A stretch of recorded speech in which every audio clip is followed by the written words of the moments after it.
नमस्कार, मैं हूं संतोष। सिटी न्यूज़ वन रीवा की सांध्यकालीन समाचार सेवा में आपका स्वागत है। प्रस्तुत हैं आज के मुख्य समाचार। देश मना रहा कारगिल दिवस। रीवा के लाल नायक कालू प्रसाद पांडे ने पाकिस्तानियों के छुड़ाए थे छक्के। सावन का पहला सोमवार, शिव मंदिरों में उमड़ी भक्तों की भीड़, गूंजे जयकारे। 50% क्षमता के साथ खोले गए स्कूल आने के लिए अभिभावकों की सहमति होगी आवश्यक। खबरें अब विस्तार से। सावन के पहले सोमवार पर शिव मंदिरों में उमड़ा भक्तों का जनसैलाब, गूंजे जयकारे। कोरोना गाइडलाइन का पालन कराने में पुलिस का निकला पसीना। आपको बता दें कि सावन का महीना भगवान शिव को समर्पित है। शिव भक्तों के लिए सावन का महीना सबसे प्रिय महीना माना जाता है।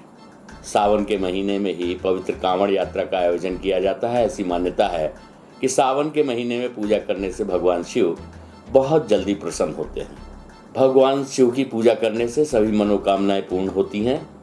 सावन मास में सोमवार का विशेष महत्व होता है। सोमवार का दिन भगवान शिव का प्रिय दिन माना गया है, इसीलिए सावन के सोमवार को विशेष महत्व दिया गया है। आज सावन का पहला सोमवार है। इस दिन भगवान शिव की विशेष पूजा अर्चना की जाती है। शिव भक्त इस दिन व्रत रखकर भगवान शिव की उपासना करते हैं। मान्यता है कि इस दिन भगवान शिव को उनकी प्रिय चीज़ों का भोग लगाना चाहिए और अभिषेक करना चाहिए। ऐसा करने से सभी प्रकार की मनोकामनाएं पूर्ण होती हैं। आज सुबह से ही शिव मंदिर में जयकारों की गूंज सुनाई देने लगी। भोर से ही पूजा अर्चना का दौर शुरू हो गया। किला स्थित महामृत्युंजय मंदिर में भी सुबह से ही लोगों की लंबी कतारें भगवान के दर्शन के लिए उमड़ पड़ी। ये मंदिर शिव आस्था का सबसे बड़ा केंद्र है। ऐसा माना जाता है कि रीवा रियासत के इकलौते महामृत्युंजय मंदिर में 101 छिद्र वाला शिवलिंग है, जिसकी पूजा अर्चना और यहाँ अभिषेक कई गुना फलदायी होता है और इसलिए यहाँ पर सावन में दूर दूर से श्रद्धालु पहुँचते हैं। इसके अलावा कोठी कंपाउंड स्थित शिव मंदिर सहित जिले भर के शिव मंदिरों में श्रद्धालुओं की काफ़ी भीड़ मौजूद रही। हम आपको बता दें कि मंदिरों में सावन के पहले सोमवार को पहुँचने वाले भक्तों की भीड़ को देखते ही पुलिस व्यवस्था सहित सभी तैयारियां पूरी की गई थी। मंदिरों में इस तरह की व्यवस्था बनाई गई कि भीड़ होने के बाद भी श्रद्धालुओं को किसी तरह की कोई परेशानी न हो। हम आपको बता दें कि आज की भीड़ भाड़ को देखते हुए कोरोना गाइडलाइन का पालन कराने में पुलिस के भी पसीने छूट रहे थे। आइए सुनते हैं भक्तों सहित मुख्य पुजारी बनस्पत त्रिपाठी से प्राप्त जानकारी के अंश। अब ये महामृत्युंजय भगवान का तो मंदिर के बारे में सब विदित है और सावन का पहला सोमवार है। पहली बार देख रहे हैं कोरोना काल के बाद में जो भीड़ थोड़ी सी कम है और यहाँ तो पूरी 5-5 लाइनें लगी रहती हैं और गेट तक लाइनें लगी रहती हैं और बहुत ही बड़ा महत्व है भगवान का। 1000 सहस्त्र नेत्र ज्योतिर्लिंग, विश्व में ऐसी शिवलिंग कहीं नहीं है, जो हम लोग बचपन से सब देख रहे हैं। क्या नाम है आपका? माया केसरवानी। कहाँ की रहने वाली? हम द्वारिका नगर के हैं। हमारा मायका उपरहटी का है। तो हम लोग जब उपरहटी में थे तो बहुत शुरू से मतलब आ रहे हैं। हमारी मम्मी तो हर दिन आती थी। सावन सोमवार का? और हम जब 15 साल के थे तब से हम व्रत हैं, हर सोमवार रहते हैं। सावन सोमवार बहुत अच्छा माना जाता है, बहुत महत्व है भोलेनाथ महामृत्युंजय भगवान का। क्या मनसाएं पूरी करते हैं? कैसे? जो मांगेंगे तो पूर्ण करते हैं। आपकी? हाँ, हमारी बहुत हमारी तो बहुत की है। हम 15 साल के थे तब से और 50 के हो रहे, अभी भी व्रत, हर मंडे व्रत रहते। कोरोना के बाद आज इस बार मंदिरों में दर्शन मिल रहे हैं। हाँ, ये बात तो है। किस तरीके की मान्यताएं हैं इस मंदिर में? कैसे? इस मंदिर की बहुत बड़ी मान्यता है। आज सावन का पहला सोमवार है। ये किला परिषद के अंदर महामृत्युंजय भगवान का मंदिर इकलौता है। इनके सहस्त्र नेत्र हैं और स्वयंभू हैं। सहस्त्र नेत्र होने के कारण ये प्रभु एकदम जो इनके दर्शन करते हैं, श्रद्धा भक्ति से अर्चना पूजा करते हैं, उनकी सबकी कामना पूर्ण होती है, सबका कल्याण होता है। क्या कितने वर्षों पुरानी मंदिर? 400-500 वर्ष पुराना मंदिर है ये। कैसे स्थापित हुई ये मूर्ति? कैसे? ये राजाओं के द्वारा स्थापित की गई है, पूर्व राजाओं के द्वारा स्थापित की गई है मंदिर। क्या खासियत है इस मूर्ति में? बस खासियत यही है कि ये स्वयंभू हैं, सहस्त्र नेत्र हैं और वेद कहते हैं कि सहस्त्र शीर खापुर के जिनके सहस्त्र नेत्र, सहस्त्र शीर, सहस्त्र हाथ हों, वैसे भगवान कहे जाते हैं। स्वयंभू भगवान है, पूरे विश्व में एक है। इस बार कोरोना गाइडलाइन में भी छूट दी गई है। हाँ, तो वो कोरोना गाइड के तहत यहाँ का काम हो रहा है। 5-6 आदमी का प्रवेश होता है, चल जाते हैं। अब भीड़ है, अधिकारी लोग आकर के और यहाँ का दर्शन, सब पुलिस प्रशासन बड़ी तेज है और सबको दर्शन करा रही है। करीब 2 साल बाद, 1 साल बाद गर्भगृह में भी मंदिरों में प्रवेश हो रहे हैं इस बार। हाँ, माने करीब पर 2 साल बाद धीरे धीरे 5 आदमियों का प्रवेश हो रहा है और दर्शन करके सब निकल रहे हैं। टाइगर हिल चोटी को कब्जे में लेने कारगिल युद्ध में शहीद हुए थे रीवा के लाल नायक कालू प्रसाद। परिवारजनों को चिट्ठी के माध्यम से बताई थी युद्ध की बातें।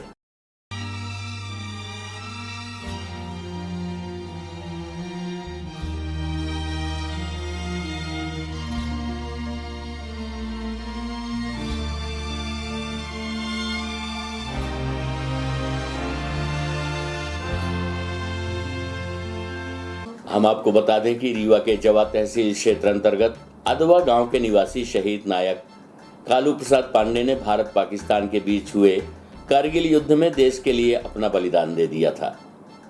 जून 1999 में हुए कारगिल युद्ध में कुर्बानी देते हुए शहीद नायक कालू प्रसाद पांडे ने तोप के माध्यम से पाकिस्तानी सेना के छक्के छुड़ा दिए थे। इस दौरान उन्होंने 5 दिनों तक लगातार लड़ाई लड़ते हुए विरोधी सेना के साथ डटकर मुकाबला किया, जिस पर शहीद जवान ने चिट्ठी के माध्यम से अपने परिवारजनों को युद्ध के बारे में जानकारियां भी दी और अंततः हंसते हंसते तिरंगे के लिए अपनी देह को निछावर कर दिया। आपको बता दें कि देश के लिए कुछ करने का जज्बा हो तो कोई भी शख्स इतिहास में अपना नाम छपा सकता है और यही जज्बा लेकर रीवा जिले के जवा तहसील क्षेत्र अंतर्गत अदवा गांव के निवासी कालू प्रसाद पांडे वर्ष 1921 में भारतीय सेना में तैनात हुए, जिसके बाद जबलपुर में ट्रेनिंग के दौरान उन्होंने वहां अपनी पहली पोस्टिंग ली। जिसके बाद देश की सेवा के लिए दुश्मनों से लोहा लेने वो सीमा पर जाकर तैनात हो गए। फिर अचानक वर्ष 1999 में नौकरी के अंतिम समय में पाकिस्तानी सेना ने भारतीय सेना पर छुपकर वार कर दिया, जिससे दुश्मनों से डटकर मुकाबला करते हुए वीर जवान कालू प्रसाद पांडे ने दुश्मन सेना के छक्के छुड़ाए थे और तोप से निशानेबाजी लगाते हुए दुश्मन को चित्त करने की फिराक में टाइगर हिल की चोटी पर जाकर देश के झंडे को गाड़ दिया, जहां पर तकरीबन 5 दिनों तक की आर पार की लड़ाई लड़ते हुए 27 जून 1999 को वो देश के लिए शहीद हो गए। हम आपको बता दें कि जिसके बाद 1999 में हुए कारगिल युद्ध में दुश्मन सेना से लोहा लेते हुए उन्हें अपनी जान गंवानी पड़ी, मगर फिर भी तब तक उन्होंने लाखों दिलों में अपनी जगह बना ली थी। मेरा नाम राम सागर पांडे है। कारगिल में शहीद हुए नायक कालू प्रसाद पांडे मेरे चाचा जी थे। 28 जून 1999 को टाइगर हिल चोटी के पास शहीद हुए थे। मरणों उपरांत उन्हें सेना मेडल से नवाजा गया था। तो शहीद होने के लिए उन्होंने लेटर में तो 1 माह पहले चिट्ठी लिखे हुए थे कि मैं अभी कारगिल ड्यूटी जा रहा हूँ। वहाँ बात नहीं हो पाती थी, वहाँ पर कोई किसी तरह से बात नहीं हो पाती थी।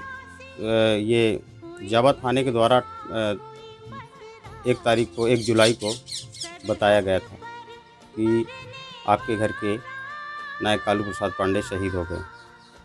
ये सूचना हमें जावा थाने से मिली हुई थी।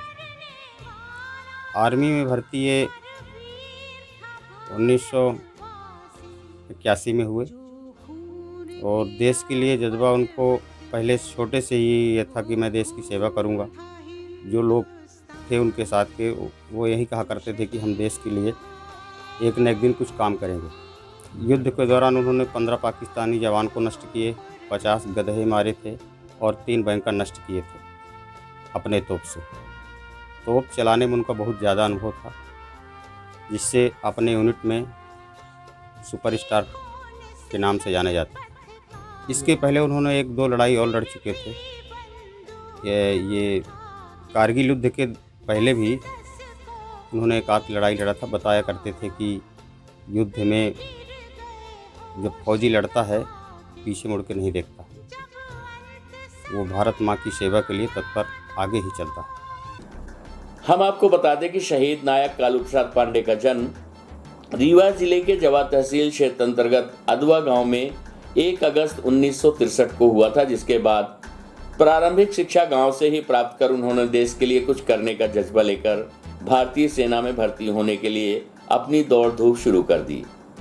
साथ ही वर्ष 1981 के पास जब जबलपुर में अपने भाई के घर में रहकर वो दौड़ के माध्यम से सेना में अपनी ज्वाइनिंग ली।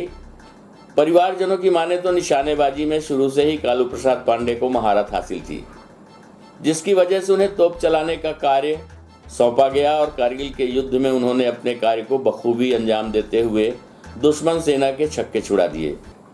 मगर अंततः 27 जून 1999 को दुश्मनों की सेना से लोहा लेते हुए वो जिंदगी की जंग हार गए और तिरंगे में लिपटकर अपने देश का नाम रोशन कर दिया। 1 जुलाई 1999 का दिन था जब शहीद नायक कालू प्रसाद पांडे के घर में संदेशा आया कि करगिल युद्ध में कालू प्रसाद पांडे शहीद हो गए, जिसके बाद परिवारजनों का रो रो कर बुरा हाल हुआ। मगर देश के जाबाज बेटे की विदाई पर समूचे देश ने अपने आप को गौरवान्वित महसूस किया, जिसके बाद शहीद को सेना मेडल से नवाजा भी गया। चलता 1999 में शहीद हो गए हैं हमारे पतिदेव, तो हमको गर्व है हमारे पतिदेव के बाद ही शहीद हुए हैं। घर में अच्छे रहते हैं, उनके स्वभाव अच्छे रहे हैं। जिक्र कर रहे हैं कि हम लोग बॉर्डर में रहते हैं तैनात, लेटर आया रहा, पहले लेटर कहीं भेज रहे हैं, अब दोबारा हम आ पाएंगे कि नहीं आ पाएंगे। लेटर में खड़ा कि पहले लेटर जा रहा है, हम लड़ाई में है, ना आ पाएंगे नहीं आ पाएंगे। आप लोगों को कैसे सूचना मिली? सूचना पहले फ़ोन उन रहा नहीं है, लेटर से आ पता मिला रहा, थाने सूचना मिला रहा है कि आपके पति शहीद हो गए हैं। तो गर्व रहा है कि हमारा आदमी शहीद हो गए देश के बाद। सरकार की ओर से क्या मदद की गई? सरकार 7 लाख रुपया केंद्र सरकार से मिला रहा, 10 लाख रुपया राज्य सरकार दिया रहा, केंद्र सरकार की तरफ से पेट्रोल पर मिला रहा। और जो सरकार द्वारा पहुँच मार्ग और गांव के रोड का सरकार बोले रहे मूर्ति लगवा रहे थे, तो अब तक नहीं बना है, रोड नहीं बनी, मूर्ति नहीं बनी है गाँव में। काफ़ी साल बीत जाने के बाद भी काफ़ी लंबा समय बीत गया, हाँ, अभी नहीं हो पाया। नहीं हो क्या पाया। बोलना चाहेंगे आप? क्या हम चाहते कि मूर्ति लग जाए, रोड बन जाए, गाँव में आने जाने के लिए बड़ी दिक्कत पड़ती है। तो मेरे शहीद के बाद बहुत कठिनाइयाँ हैं। छोटे छोटे बच्चे रहे हमारे, 3 साल के छोटी वाली बच्ची रही, 5 साल की बड़ी वाली बच्ची रही, 1 साल के बेटा रहा है।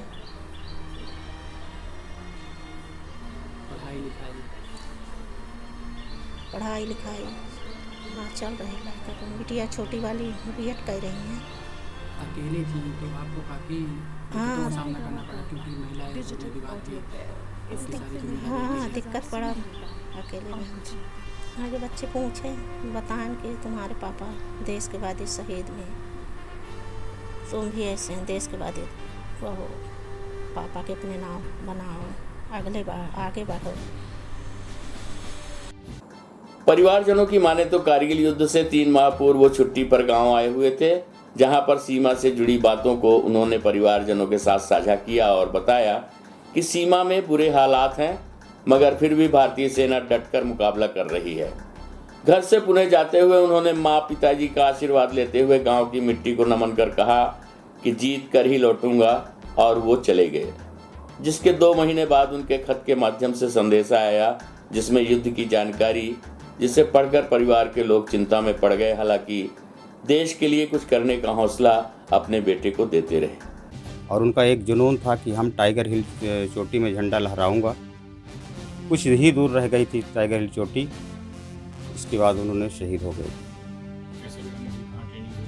ये ज्वाइनिंग उनको जबलपुर में मिली थी, ट्रेनिंग उनकी जबलपुर में ही हुई थी, और पहली यूनिट उनको जम्मू में काम करने का मौका मिला था। सरकार के द्वारा केंद्र सरकार से 7.5 लाख रुपए मिले हुए थे, राज्य सरकार से 10 लाख रुपए मिले हुए थे, 2 लाख जम्मू कश्मीर गवर्नमेंट ने उनको दिया था, और साथ में पेट्रोल पंप की घोषणा माननीय अटल बिहारी प्रधानमंत्री जी ने किया था। जिसमें से पेट्रोल पंप अभी देव तालाब में चल रहा आपका शहीद कालू प्रसाद पांडे के नाम का। सन 2013 में कमीशन किया गया था, 13 वर्ष बाद बन पाया था। अभी वो देव तालाब में चल रहा है। सड़क की समस्या हमारे गांव में सड़क की समस्या बहुत बड़ी है। घर तक पहुंचने के लिए कोई रास्ता नहीं है। बरसात में तो ख़ास तौर पर बड़ी मुश्किल हो जाता है। कोई बीमार पड़े तो जाने के लिए रास्ता नहीं है। उनको चारपाई ही एक सहारा मिल पाता है। नहीं की गई है। घोषणा हुआ था प्रतिमा बनाने के लिए जवाब चौराहा में, लेकिन आज तक इसका कोई कार्य नहीं हुआ। आज से 50% क्षमता के साथ खोले गए विद्यालय 11वीं एवं 12वीं की क्लास लगाने की है अनुमति। बच्चों के विद्यालय आने से पहले अभिभावकों का सहमत पत्र होगा आवश्यक। हम आपको बता दें कि आज से 50% क्षमता के साथ खोले गए विद्यालय कक्षा 11वीं एवं 12वीं की क्लास लगाने की है अनुमति। आज पहले ही दिन विद्यालय में नहीं दिखे छात्र। कोरोना काल के एक लंबे समय के बाद शासन की मंशानुसार विद्यालय खोलने की अनुमति दी जा चुकी है। प्रथम चरण में विद्यालय में केवल कक्षा 11वीं एवं 12वीं के छात्रों को ही विद्यालय बुलाया गया है। हालांकि विद्यालय में आज पहले दिन छात्रों की संख्या ना के बराबर दिखाई दी। शासन ने विद्यालय खोलने के लिए जो गाइडलाइन जारी की है उसमें कक्षा 12वीं के छात्रों के लिए सोमवार एवं बुधवार का समय निश्चित किया गया है। इसी तरह से 11वीं के छात्र के लिए मंगलवार एवं गुरुवार का दिन निश्चित है। एसके स्कूल के प्राचार्य ने बताया कि विद्यालय में उन्हीं बच्चों को प्रवेश दिया जाएगा जो अपने अभिभावकों की अनुमति लेकर विद्यालय में आएंगे। साथ ही जो बच्चे एक दिन विद्यालय आते हैं वो दूसरे दिन विद्यालय नहीं आएंगे, बल्कि उनके स्थान पर दूसरे बच्चों को बुलाया जाएगा। आपको बता दें कि विद्यालय खोलने से पहले शासन स्तर पर एसओपी जारी करके सभी मुख्यालयों को नियम से अवगत करा दिया गया है। प्रस्तुत है इसके स्कूल के प्राचार्य से प्राप्त जानकारी के अंश।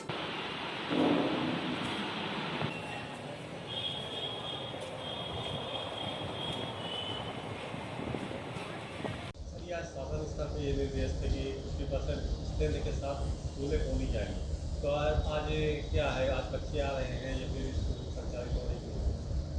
अभी शासन ने स्कूल खोलने के लिए जो एसओपी जारी की है उस एसओपी के हिसाब से जो हमारे बच्चे हैं स्कूल तभी आएंगे जब अभिभावक लिखित रूप में अपनी सहमति दे देंगे। और सहमति प्राप्त करने के बाद जब तक सहमति कक्षाध्यापक के पास जमा नहीं हो जाती है तब तक बच्चे स्कूल नहीं आएंगे और कक्षाएँ संचालित नहीं होंगी। जैसे ही अभिभावक उनको लिखित सहमति देते हैं और बच्चे को हम स्कूल में बुलाएंगे और कक्षाएँ संचालित करवाएंगे। सर आज मतलब कौन से क्लासेस खोलने की अनुमति दी जा रही है? अभी शासन द्वारा कक्षा 11वीं और 12वीं के बच्चों को स्कूल बुलाने के निर्देश दिए गए हैं और 12वीं के लिए सोमवार और बुधवार का समय निश्चित किया गया है और 11th के लिए मंगलवार और गुरुवार का समय निश्चित किया गया है। साथ ये भी निर्देश दिए गए हैं कि 50% क्षमता के साथ ही विद्यालय आएंगे। जो बच्चे एक दिन आएंगे वो अगले दिन नहीं आएंगे, अगले दिन दूसरी कक्षा के बच्चे आएंगे। इस तरह से 50% क्षमता के साथ स्कूल संचालित होगा। बस परिचालक की पीठ में बदमाशों ने घोंपा चाकू। चौराटा थाना क्षेत्र अंतर्गत सार्किन के पास हुई घटना। आपको बता दें कि सिमरिया से रीवा आ रही साईं बाबा ट्रेवल्स की यात्री बस को ओवरटेक कर आधा दर्जन की संख्या में आए बाइक सवारों ने चालक के साथ गाली गलौज शुरू कर दी।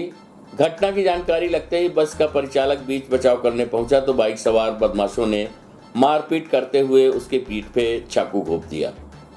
अचानक हुई इस घटना से अफरा तफरी का माहौल निर्मित हो गया। शोर शराबा सुनकर आसपास के लोग एकत्रित हुए तो आरोपी मौके से भाग निकले। आनन फानन में लहूलुहान परिचालक को उपचार के लिए संजय गांधी अस्पताल पहुंचाया गया और पुलिस को सूचना दी गई। मौके पर पहुंची पुलिस आसपास के लोगों से पूछताछ कर आरोपियों की तलाश शुरू कर दी है। मिली जानकारी के अनुसार साईं बाबा ट्रेवल्स की बस सिमरिया से रीवा आ रही थी। इसी दौरान रास्ते में बाइक सवार युवकों को टक्कर लगी, जिससे नाराज बाइक सवार आधा दर्जन बदमाशों ने बस का पीछा करते हुए शार्किन के पास करीब 7:30 बजे उसे रोक लिया और बस चालक के साथ मारपीट करने लगे, जिसका विरोध बस के परिचालक मनोज मिश्रा निवासी हरदी कप्सा ने किया तो बदमाशों ने उसके पीठ पे चाकू से हमला कर दिया। बताया जाता है कि हमलावरों ने परिचालक के पीठ में चाकू से कई वार कर लहूलुहान कर दिया। घायल को उपचार के लिए संजय गांधी अस्पताल में भर्ती कराया गया है। वहीं चर्चा है कि बाइक सवार बदमाश लूट की नीयत से बस को रोककर कंडक्टर के साथ छीना झपटी किए। विरोध करने पर चाकू से हमला कर दिया और फिलहाल पुलिस मामले की विवेचना कर रही है। प्रस्तुत है घटना के संबंध में रीवा एसपी राकेश सिंह से प्राप्त जानकारी के अंश। हाँ, विवाद की शुरुआत जैसा कि जो आरोपी फरियादी का कहना है कि आरोपी करोड़ ने बोला कि हमारी गाड़ी को डैश क्यों मारा, इस बात पे लेके उनका आपस में झगड़ा हुआ। झगड़े में बस वाले कंडक्टर को चाकू मारा गया है, जिस पर से हत्या के प्रयास का मुकदमा कायम कर विवेचना की जा रही है। धर्म छिपाकर युवती को झांसा देकर किया बलात्कार, चौराटा पुलिस ने दर्ज किया मामला। आरोपी के खिलाफ मामला दर्ज कर पुलिस कर रही है जांच। हम आपको बता दें कि अपने धर्म की पहचान छिपाकर ठेकेदार ने युवती को शादी का झांसा देकर उसके साथ बलात्कार किया और उसे छोड़कर भाग गया। युवती की शिकायत पर पुलिस ने आरोपी के खिलाफ बलात्कार का मामला दर्ज कर लिया है। आरोपी कहां का रहने वाला है ये अभी स्पष्ट नहीं हो सका है। मामला चौराटा थाना क्षेत्र का है। ग्राम मगुरियाई में स्थित नर्सरी में आरोपी ठेका लिया था, जहां पर एक युवती काम करती थी। काम के दौरान उसने युवती को प्रेम जाल में फंसा लिया। वो युवती को अपना नाम आलम सिंह बताता था। उसने युवती को शादी का प्रलोभन देकर उसके साथ बलात्कार किया। काम के लिए वो युवती को अलग अलग स्थानों में लेकर गया और उसके साथ लगातार बलात्कार करता रहा। जब युवती ने शादी की बात की तो वह टाल जाता। उसके धोखेबाजी की पोल उत्तर प्रदेश कानपुर में खुली, जहां वो युवती को रखे हुए था। आरोपी की धार्मिक गतिविधियां देखकर युवती के पैरों तले जमीन खिसक गई। युवती ने जब इस बात की जानकारी करने का प्रयास किया तो वह टाल मटोल करने लगा। उसका वास्तविक नाम आलम खान था। पोल खुलने पर आरोपी युवती को कानपुर में छोड़कर चंपत हो गया। उसके परिजनों को घटना की सूचना दी गई, जो उसे आकर लेकर रीवा आ गए। युवती ने थाने पहुंचकर शिकायत दर्ज कराई, जिस पर पुलिस ने बलात्कार सहित धार्मिक स्वतंत्रता अधिनियम 2020 की धारा 3/5 के तहत मामला दर्ज कर लिया है। पुलिस ने पीड़िता को मेडिकल परीक्षण के लिए अस्पताल भिजवा दिया है। वहीं आरोपी की तलाश में पुलिस जुट गई है।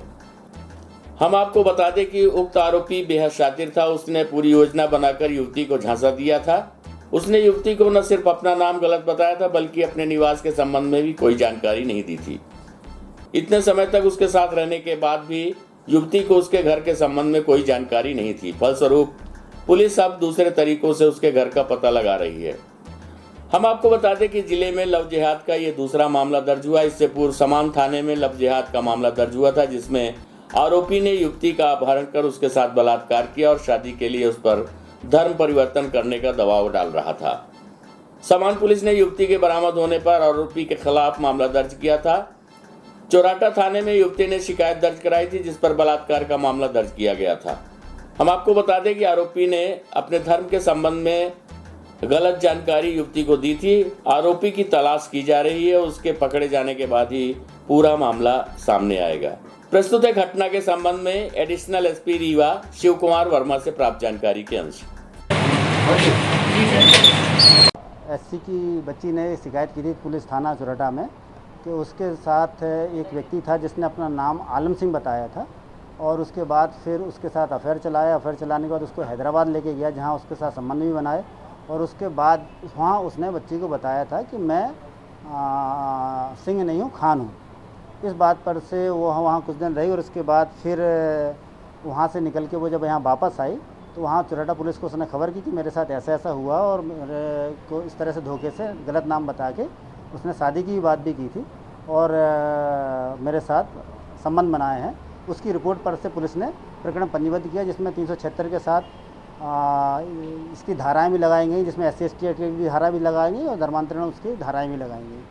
साथ ही आरोपी के बारे में पता साजी की पुलिस के ने, तो पता लगा है कि लड़की के बताए अनुसार कि वो कानपुर जिला उत्तर प्रदेश का रहने वाला है, लेकिन उसके पास जो सिम और नंबर दिया है उससे पुलिस के द्वारा तकनीकी सहयोग लिया गया और उससे जो पता साजी की वो रीवा के अमलकी गाँव के रहने का तथ्य प्रकाश में आया है।